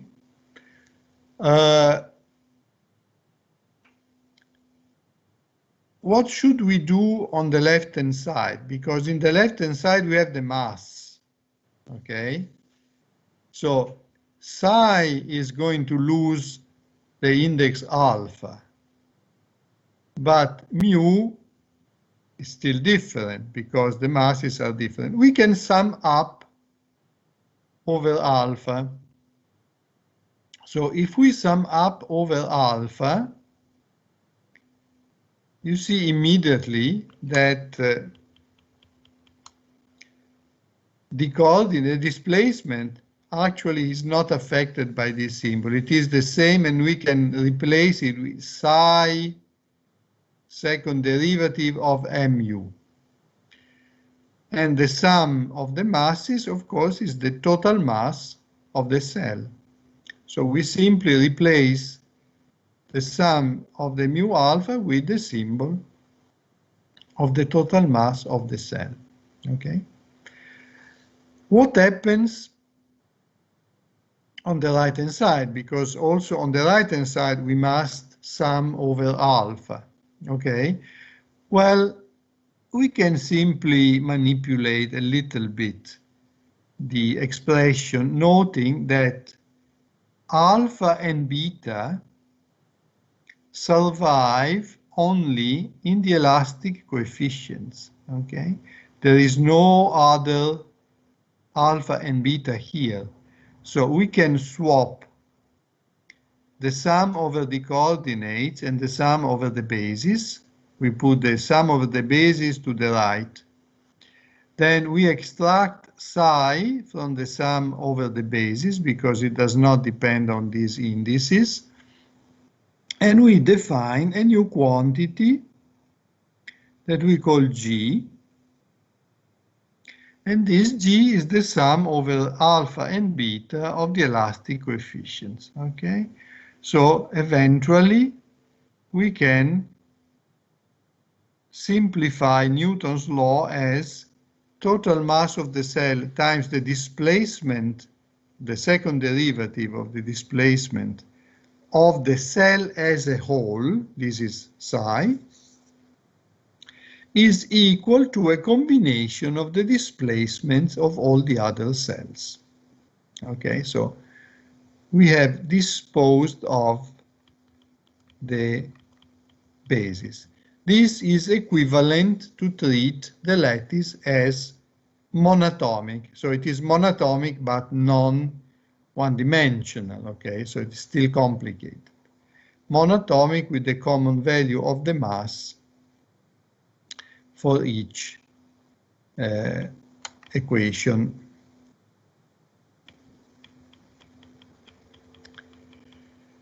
At this point, we must exploit the symmetries and the invariance properties of the coefficients, because the previous operation did not exploit any invariance property. Okay. Of course, it is very late, so we stop here. But we shall see that, as I promised, step by step, we can reduce this relation to the standard equation of elasticity of continuous media. Okay, so we shall continue on Thursday by exploiting the invariance properties, of the elastic matrix. We stop here for the moment. Thank you.